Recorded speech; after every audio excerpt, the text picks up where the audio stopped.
The static in my helmet won't stop, and I think it's been 3 days since I killed the Jedi Master, though time moves strangely on Coruscant's sublevels, where the light never changes and the air tastes like rust and old fear, where I've been hiding in maintenance tunnels that smell like ozone and human waste, trying to understand what happened in that moment when I pulled the trigger and why his words won't leave my head, even though he's dead and I watched him fall and I should feel nothing except satisfaction at completing my orders, but instead I feel like something cracked open inside me and won't close again.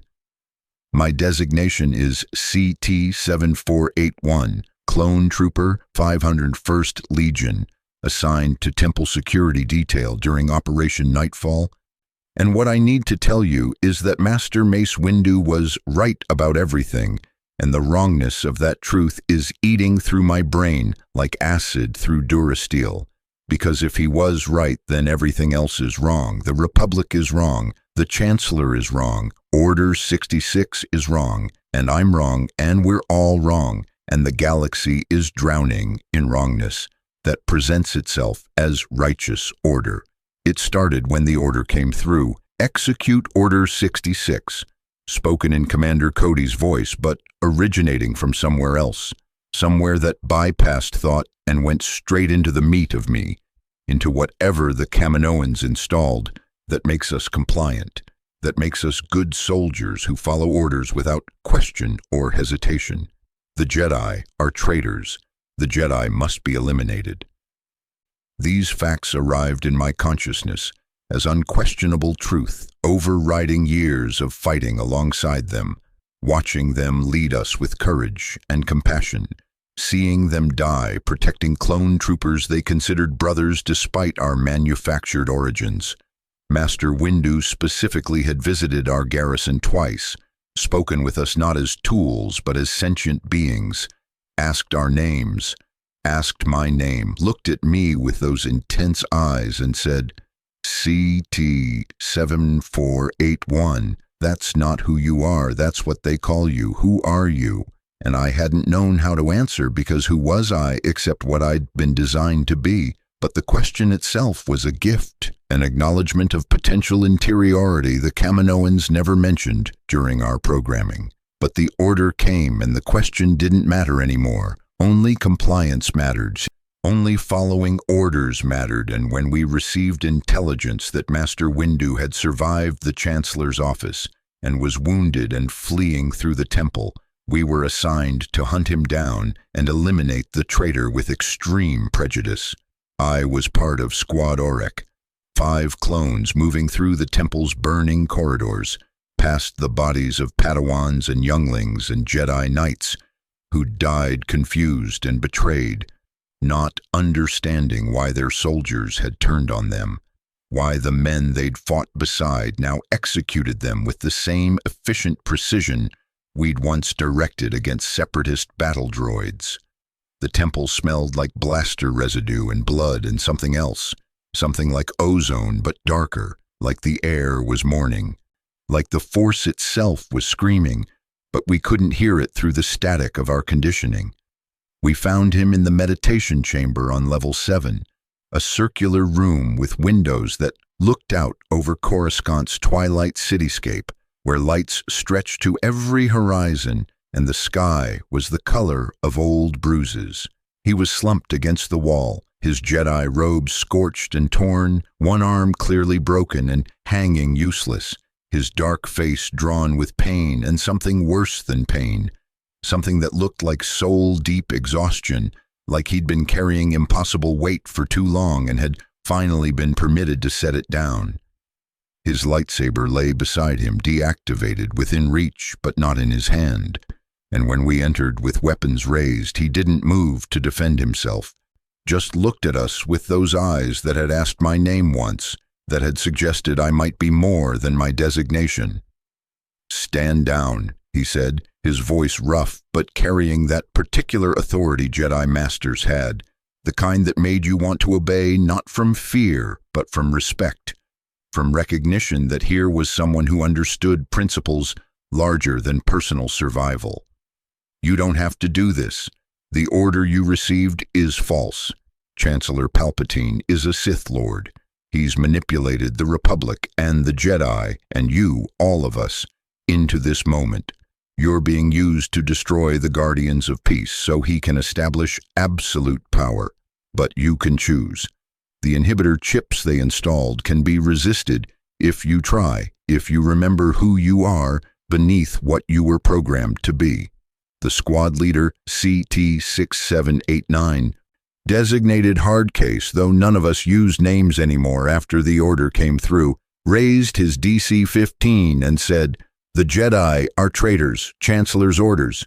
This is treason you're speaking." "Is it?" Windu asked, and despite his wounds, despite the obvious pain, his voice remained steady, calm, like he was teaching a lesson in the temple's training rooms, rather than facing execution in a burning building. "Think about what you've done tonight. The younglings you killed, the healers, the archivists. Were they traitors? Were they threats to the Republic? Or were they victims of a massacre, children murdered by soldiers who'd sworn to protect them? Look at me, trooper. Don't look away. See what you've become." Hard case fired. 3 bolts center mass. Professional execution. Textbook technique. But Windu moved. Impossibly fast despite his injuries, his broken arm hanging limp but his good hand snapping out, force pulling his lightsaber into his palm and igniting it. Purple blade deflecting 2 bolts into the ceiling and catching the 3rd on the blade's edge, absorbing the energy, his face showing strain but also something else, something like sorrow. "I don't want to kill you," he said. "You're victims too, but I will defend myself if you force me." The firefight lasted 11 seconds. Windu was wounded, exhausted, one-armed, but he was still a Jedi Master, still one of the Order's finest duelists, and we were just clones, well-trained but ordinary, limited by our programming and equipment and the predictability of our tactics. He killed Hardcase first, deflected bolt through the visor, then cut, then Joker, their bodies hitting the floor with sounds I'll hear forever in the static that won't stop. Brick tried to flank him, and Windu Force pushed him through the window, through the transparisteel into open air 7 stories up, and Brick's scream cut off abruptly when he hit the landing platform below. Then it was just me and the Jedi Master, alone in the meditation chamber with smoke drifting through the broken window and the smell of ozone and death. I raised my weapon. He stood there, swaying slightly, lightsaber held in a guard position but not attacking, just waiting, giving me the choice that Order 66 had tried to eliminate. "Do what you must," he said.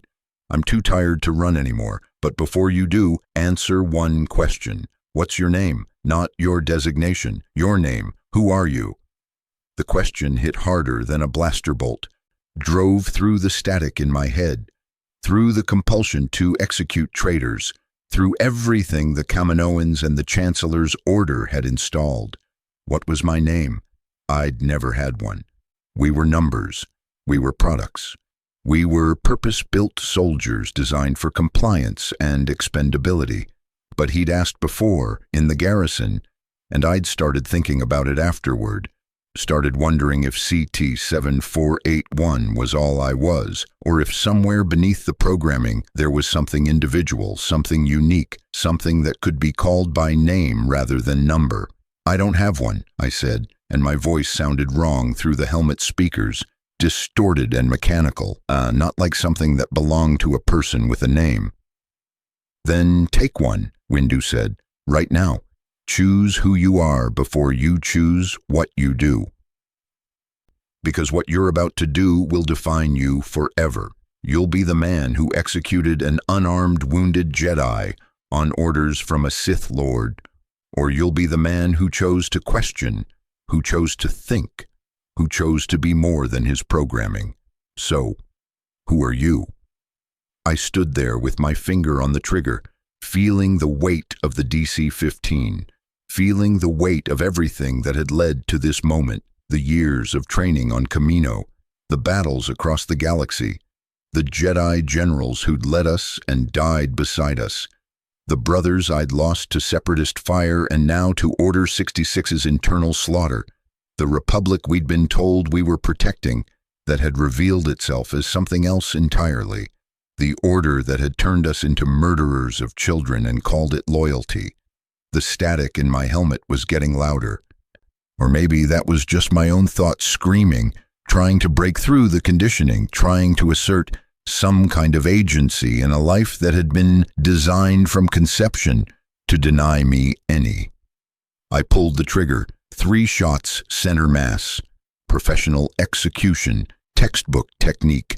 Windu's lightsaber came up but too slowly, exhaustion finally overwhelming his reflexes, and the bolts hit him in the chest, in the shoulder, in the throat, punching through robes and flesh, and he fell backward against the wall and slid down slowly, leaving a dark smear, his lightsaber deactivating and falling from his hand and rolling across the floor. His eyes stayed open, stayed on me, and with his last breath, he said, "You're still more than they made you. Remember that. You can still choose." Then he died, and I stood there in the smoke and the silence, and the static in my helmet got worse, much worse, because the order was complete and I should have felt satisfaction, or at least nothing, just the flat emotional state of a soldier who'd accomplished his mission.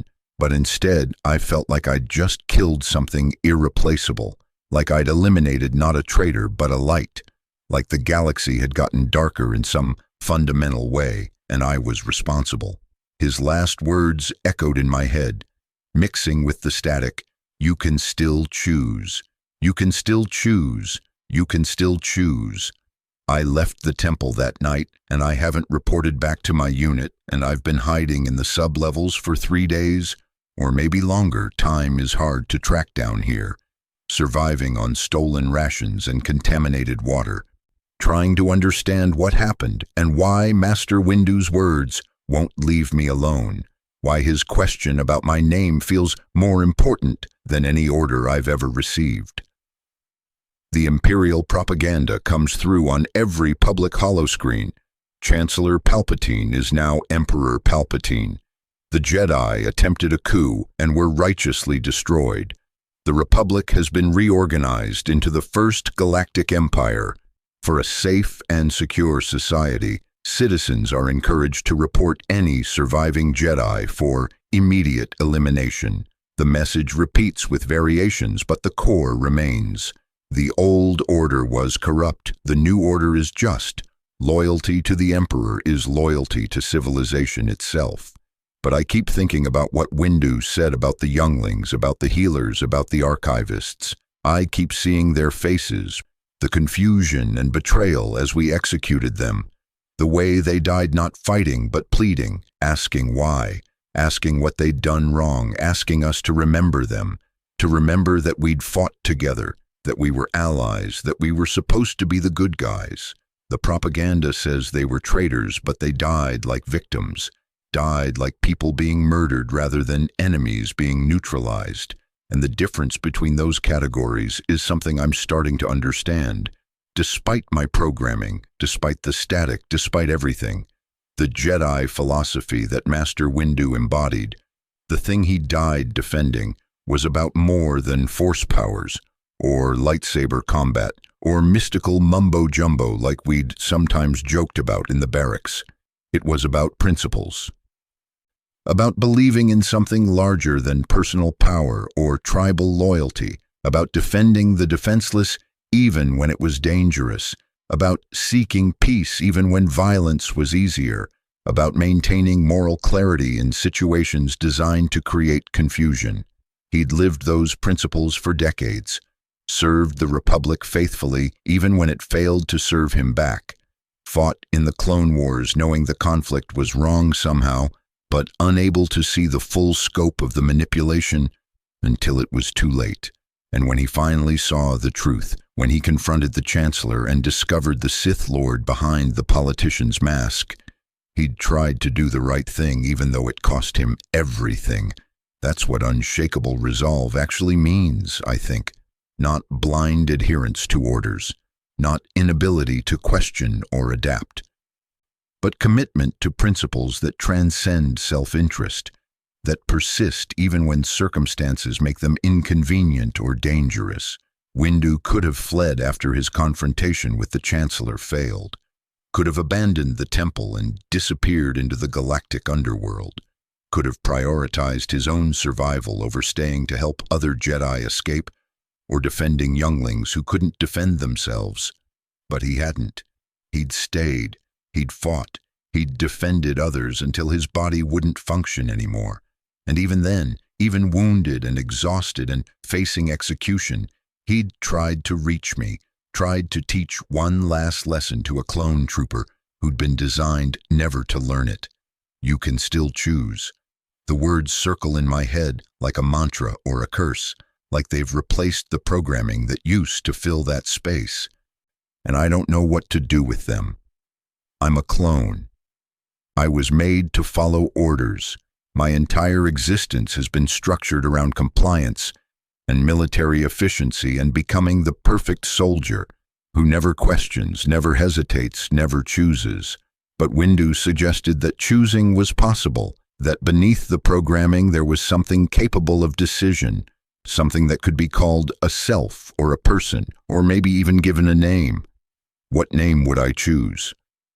I've been thinking about this constantly in the sublevels, between avoiding Imperial patrols and scrounging for food, thinking about what name could possibly capture who I am, or who I might become, if I actually tried to be something other than CT-7481, loyal soldier of the Empire.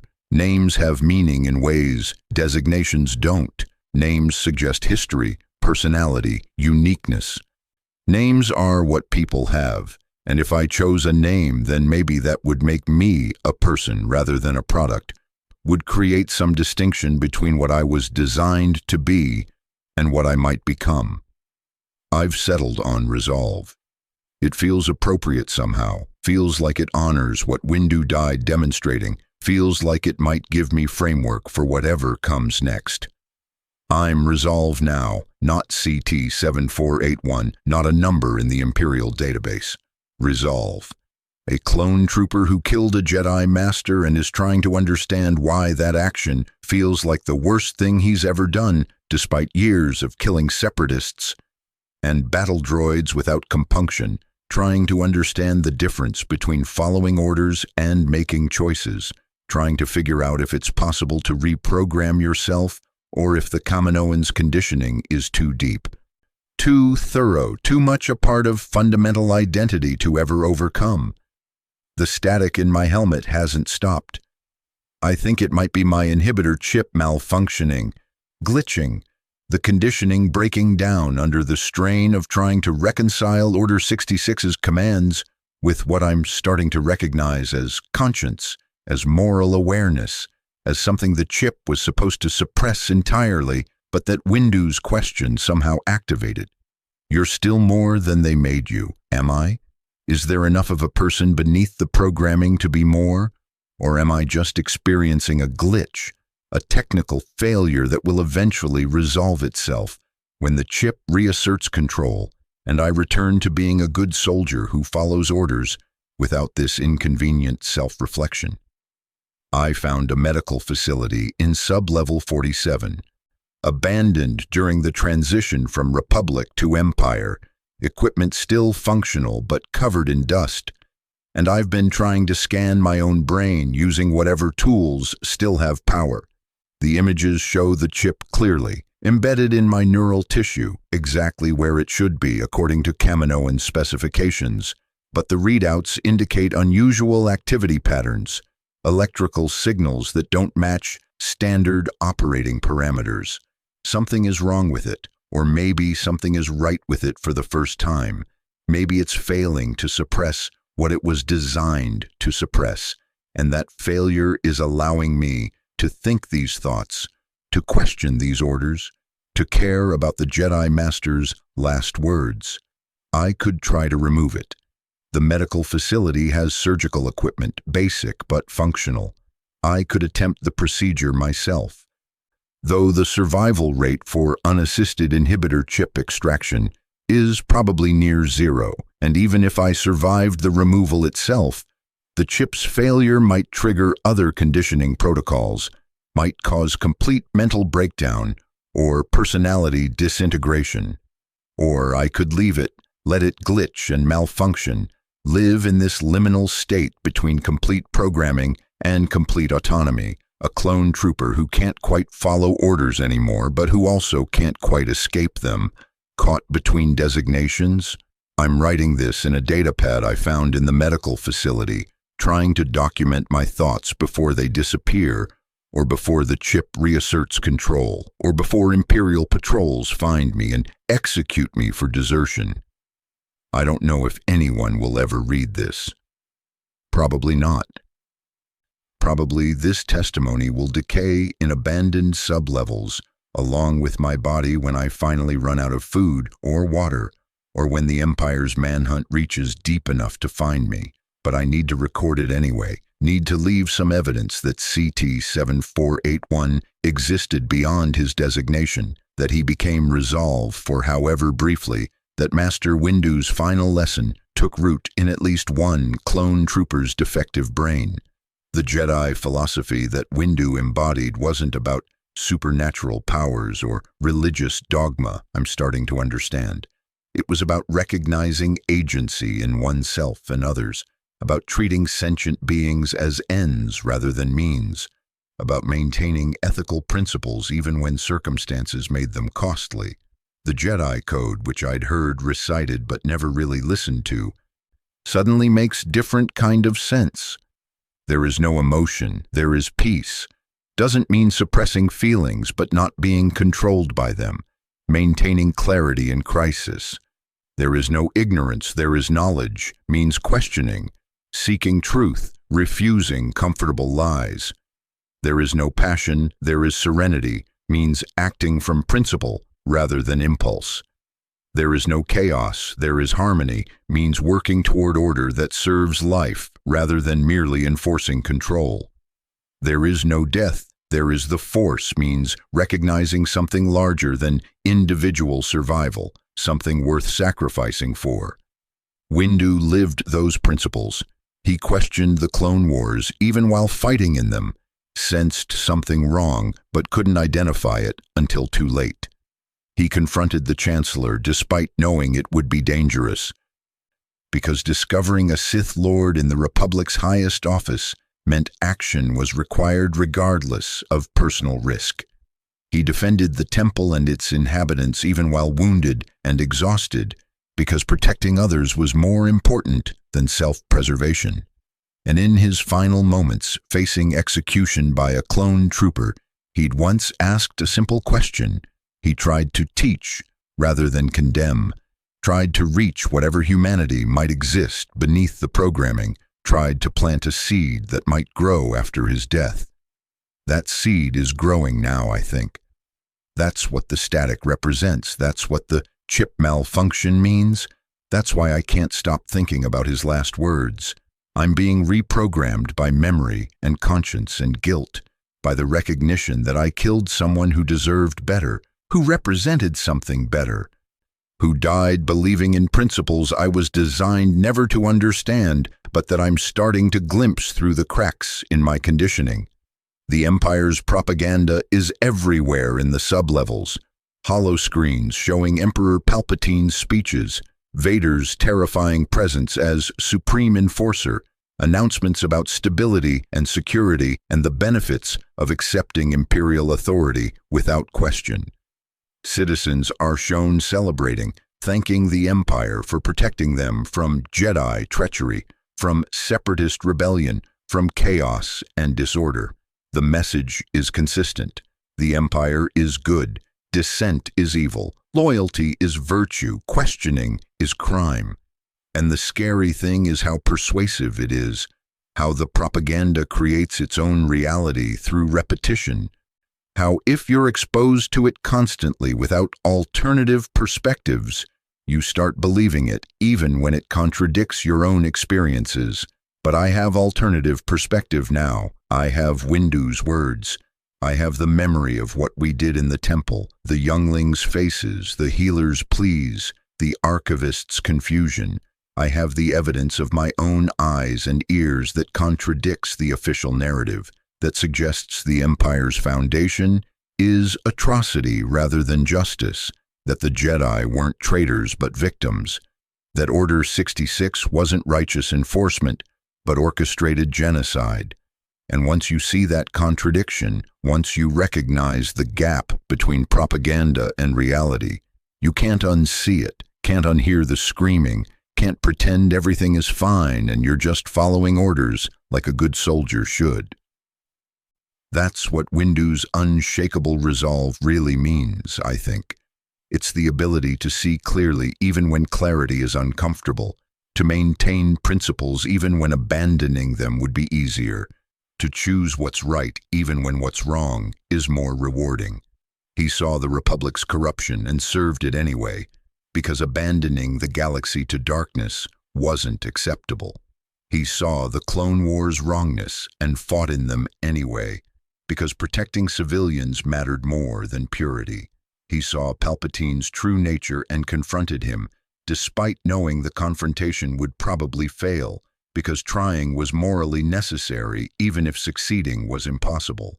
I'm not a Jedi. I'll never be a Jedi. I don't have force powers or mystical training or decades of philosophical education.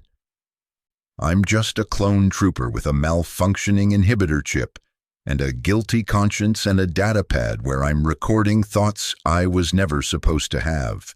But maybe I can have resolve anyway. Maybe I can choose to remember what happened and who I killed and what that death represented. Maybe I can refuse to let the Empire's propaganda overwrite my memory of that meditation chamber and Master Windu's final question, and the choice I made and the choice I wish I'd made differently. What would have happened if I'd lowered my weapon? If I'd said my name, chosen a name right there, become resolve in that moment instead of 3 days later in sub-level 47? Would Windu have lived? Could he have escaped? Found other surviving Jedi, built some kind of resistance to the Empire's rise? Or would he have died anyway? From his wounds or from other clone troopers arriving later, and my choice would have only meant I died beside him, executed for treason, one more body in the temple's ruins. I don't know. I'll never know. That timeline collapsed when I pulled the trigger, and I'm left with this one, where I killed him and he died believing I could still choose, and I'm trying to prove him right posthumously, trying to become something other than what I was designed to be, even though it's probably futile and definitely too late. The Empire is hunting for surviving Jedi with systematic thoroughness, posting bounties, encouraging citizens to inform on neighbors, creating climate of suspicion where everyone watches everyone else for signs of Jedi sympathy or Force sensitivity. The Inquisitors have been established. Former Jedi turned to darkness, using their knowledge of the Order to hunt their former comrades with brutal efficiency. Vader himself leads some operations, his presence alone enough to break most Jedi's will to resist, his power so overwhelming that fighting him is essentially suicide. The galaxy is being cleansed of Force-sensitive resistance to Imperial rule, and within a generation the Jedi will be myths, stories parents tell children about an ancient order that used to protect the galaxy before they turned traitor and were righteously destroyed. That's the official history being written. That's what future generations will learn if the Empire has its way. But I know different. I was there. I participated. I killed Master Mace Windu in a meditation chamber on the temple's 7th level, and he wasn't a traitor. He was a man defending principles in the face of overwhelming darkness. He was someone who chose righteousness over survival, who tried to teach even while dying, who believed in the possibility of choice even for beings designed for obedience. That truth matters. That testimony matters. Even if it only exists in a datapad in abandoned sublevels, even if no one ever reads it, even if I'm the only one who knows and I'll be dead soon, It matters that someone recorded the reality beneath the propaganda, that someone witnessed and remembered. The static is getting worse. I think the chip is failing more completely, or maybe compensating for the initial malfunction by overriding it. I don't know enough about Kaminoan neurotechnology to diagnose the problem. Sometimes the static resolves into voices, Commander Cody giving orders, Kaminoan instructors reciting protocols, Emperor Palpatine announcing the new order, and underneath it all, faintly, Windu asking his question, "Who are you?" Sometimes I answer out loud in the empty medical facility, my voice echoing off Durasteel walls. I'm Resolve. I'm a clone trooper who made a choice I regret. I'm someone trying to be more than his programming. Sometimes I don't answer, just let the question hang in the air, unanswerable, because who am I really? Am I defined by what I was designed to be, or by what I did, or by what I'm trying to become, or by some combination of all three? Identity is complicated in ways the Kaminoans never prepared us for. They made us identical, gave us numbers instead of names, trained us to think of ourselves as interchangeable units in the Grand Army of the Republic. But spending time alone, separated from the unit, thinking thoughts the chip is supposed to suppress, I'm discovering that even identical genetics don't produce identical consciousness. That experience shapes you, that choices matter, that there's something irreducible about individual perspective that persists even when everything else is standardized. I'm not identical to the other clones anymore, if I ever was. I'm Resolve, clone trooper with malfunctioning chip and guilty conscience, and that makes me different from CT-7481, and different from my brothers who executed Order 66 without question and continue serving the Empire without doubt. Does that make me broken, or does it make me the only functional one, the only clone whose conditioning failed enough to let conscience emerge? I can't answer that. Both interpretations seem plausible. Maybe I'm broken and they're functional, serving their intended purpose while I glitch in sublevels and write confessions nobody will read. Maybe I'm functional and they're broken, victims of programming that destroyed their capacity for moral awareness and turned them into weapons without conscience. Or maybe functionality and brokenness don't apply. Maybe we're all just responding to the circumstances we're in with the capabilities we have, and moral judgment is more complicated than simple categories allow. Master Windu would probably have had answers to these questions, or at least frameworks for thinking about them. The Jedi studied ethics and consciousness and the nature of choice for millennia, developed sophisticated philosophies about agency and responsibility, and the relationship between individual and collective. All that wisdom is gone now, burned in the temple, scattered across the galaxy in the bodies of executed Jedi and destroyed holocrons. The Empire is erasing it systematically, replacing it with simpler certainties. The Emperor is always right, loyalty is always good, questioning is always evil, obedience is always virtue. It's easier that way, I suppose. Easier to rule a population that doesn't ask uncomfortable questions, that accepts what they're told, that never wonders if maybe the official story is incomplete or false or designed to obscure atrocities.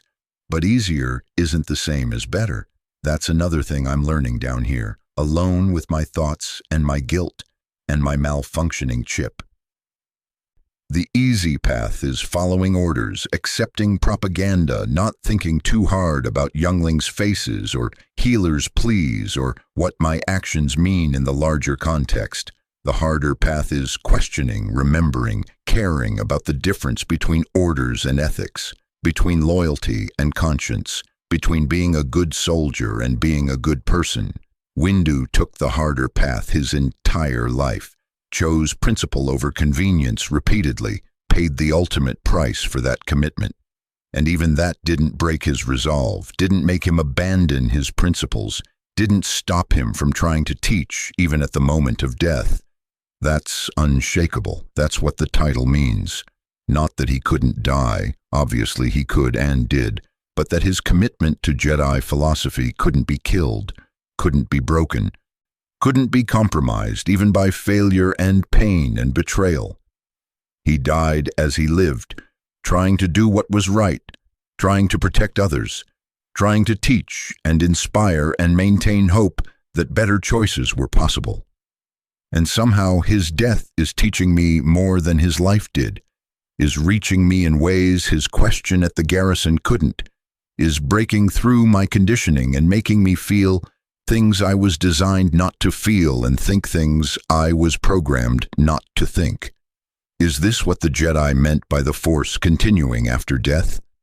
I don't have Force sensitivity, can't feel the energy field that supposedly binds the galaxy together, but I wonder if maybe conscience works similarly, if maybe good principles persist beyond the individuals who embody them, spreading like seeds, taking root in unexpected places, growing despite hostile environments. Windu planted something in me with his final words, and that seed is growing even though he's dead, even though I killed him, even though by every reasonable measure I should be incapable of the thoughts I'm thinking and the doubts I'm having. Maybe that's his real legacy, not the battles he won or the Sith he defeated or the Jedi he trained, but the example he set, the principles he demonstrated, the possibility he represented, that beings could choose to be better than their circumstances required, could maintain ethical clarity in situations designed to create moral confusion, could serve something larger than self-interest or tribal loyalty. He made that choice every day for decades. And watching him make it one final time in the meditation chamber planted a question in my defective brain that won't go away. If he could choose, can I? The answer seems to be yes, but choosing is painful in ways I didn't anticipate. Choosing means accepting responsibility, means acknowledging that I killed someone who didn't deserve to die, means living with guilt that has no easy resolution, means recognizing that I can't undo what I did, but I might be able to become someone who wouldn't do it again. Choosing means rejecting the comfortable certainties of programming and propaganda, means existing in ambiguity and doubt, means never being sure if I'm making the right decisions, because there's no longer a simple hierarchy of orders to follow, just principles I'm trying to understand and apply in circumstances I'm not equipped for.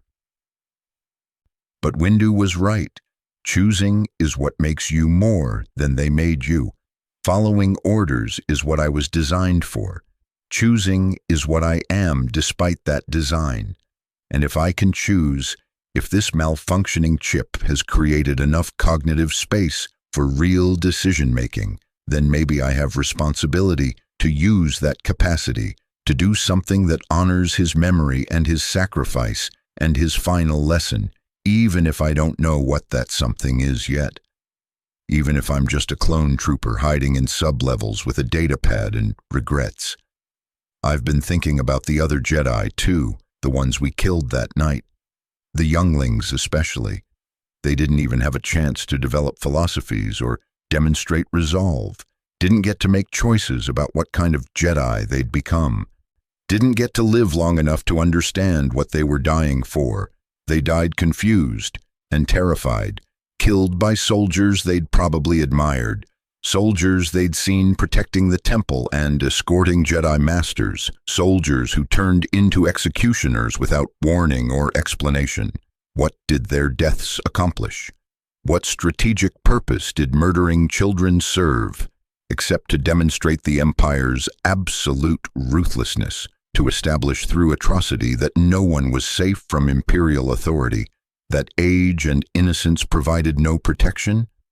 Order 66 wasn't just about eliminating Jedi resistance.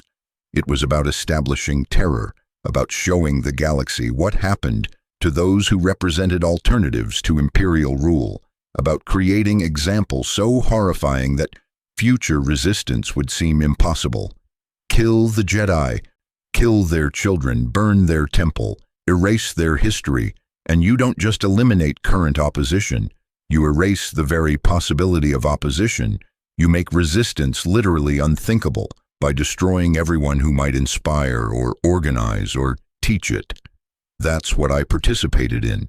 That's what Order 66 actually was, beneath the propaganda about traitors and necessary security measures. It was genocide, orchestrated and systematic and designed to terrorize the galaxy into submission. And I was a tool in that genocide, a weapon deployed by a Sith Lord against the one group that might have stopped him. And the fact that I was programmed to do it doesn't eliminate my participation, doesn't make the deaths less real, doesn't resurrect the younglings or heal Master Windu's wounds or undo any of it. So what do I do with that knowledge, with this guilt, with the awareness that I'm complicit in atrocity but also capable of recognizing it as atrocity, which at least some of my brothers apparently aren't? I can't make amends. Everyone I hurt is dead. I can't join the Jedi. They're extinct or scattered or in hiding. I can't fight the Empire. I'm one defective clone trooper with no resources or allies or even clear understanding of what fighting would mean. I can only do what I'm doing now. Remember, witness, refuse to let the Empire's propaganda erase the truth. Maintain some small space of resistance, even if it's only internal, even if it accomplishes nothing except preserving the memory of a Jedi Master's final question. Maybe that's enough. Maybe that's all any individual can do in the face of overwhelming systemic evil. Maintain their own clarity, refuse personal complicity even when they can't stop the larger machinery, plant seeds of truth that might grow later in circumstances they'll never see. Windu couldn't stop the Empire's rise, couldn't save the younglings, couldn't even save himself. But he maintained his principles until the end, tried to teach even while dying, believed in the possibility of choice even for beings designed for obedience. And that belief reached me, changed me, made me something I wasn't supposed to be. Maybe I can do the same for someone else. Maybe this datapad testimony will survive, will be found by another clone trooper or Imperial citizen, or anyone whose conditioning is beginning to crack. And maybe reading about Master Windu's unshakable resolve will help them choose too, will plant a seed that grows into conscience and resistance and refusal to accept the Empire's lies. Or maybe the datapad will never be found, will decay in these sublevels, and my testimony will die with me, and none of this will matter, except that I tried, that I used whatever capacity for choice my malfunctioning chip allowed to remember and record and resist. In the only way available to me. The static is almost constant now. The chip is failing completely or reasserting control. I can't tell which. Can't distinguish between malfunction and function anymore. Can't separate my own thoughts from implanted programming from whatever Windu's question activated.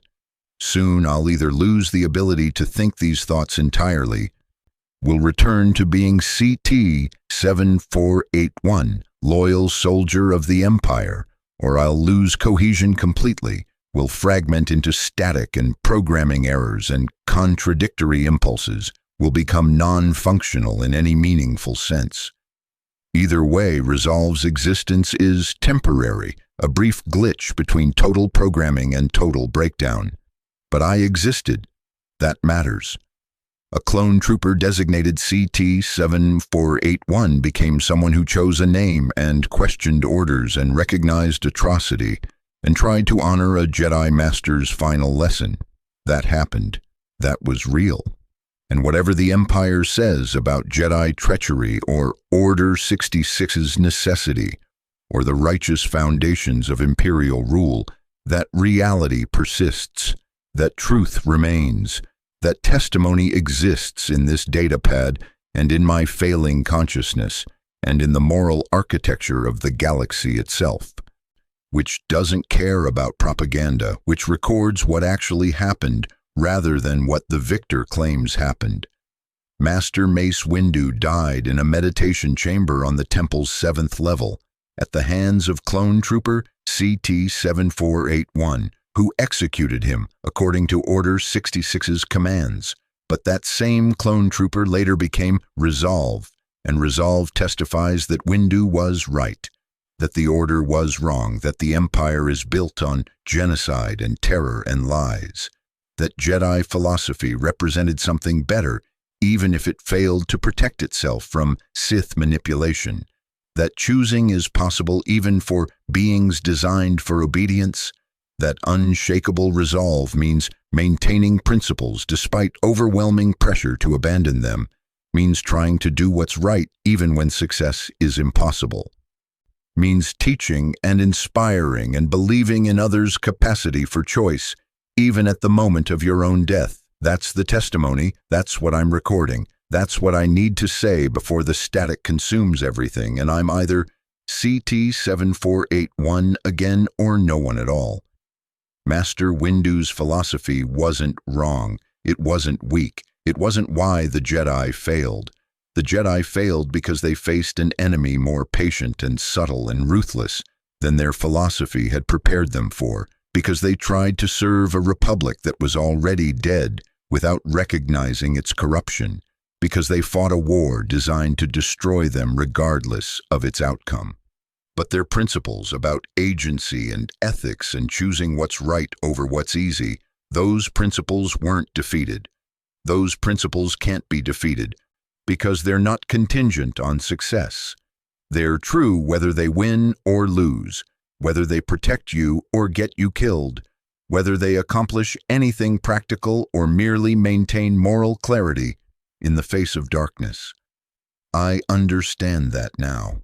Too late to save anyone, too late to make different choices, too late to be anything except one more casualty of the Empire's rise. But I understand it, and understanding feels like its own kind of victory, its own small resistance, its own way of honoring Master Windu's memory and his question and his unshakable resolve. My name is Resolve. I was CT-7481 Clone Trooper, 501st Legion. I executed a Jedi Master named Mace Windu on orders from a Sith Lord pretending to be a Chancellor. I regret that execution more than anything else in my manufactured existence. I'm recording this testimony in abandoned sublevels on Coruscant, hiding from the Empire I helped establish, trying to become something more than my programming, trying to choose despite design, trying to honor the final lesson of a man who believed in that possibility, even as I killed him. This is my confession. This is my testimony. This is my choice. The static is overwhelming now. I can barely think. The chip is reasserting control or failing completely, doesn't matter which. The result is the same. Resolve is ending. CT-7481 is returning or fragmenting. Either way, this consciousness won't persist much longer. But I got it recorded. I got the truth down. I witnessed. I remembered. I chose. Master Windu was right about everything. I'm sorry I couldn't choose sooner. I'm sorry I had to kill you to learn your final lesson. I'm sorry the galaxy will probably never know what you represented, what you defended, what you died teaching, but I know, I bear witness, and that will have to be enough. The static is everything now. I'm fading. Resolve is dissolving back into designation and programming and empire. But for these few days, for this brief malfunction, for this temporary window of choice, I was more than they made me. I was someone who remembered and regretted and tried to honor principles larger than survival, or obedience, or manufactured purpose. I was Resolve. I chose. That's my final testimony. That's what remains. That's what the static can't fully erase.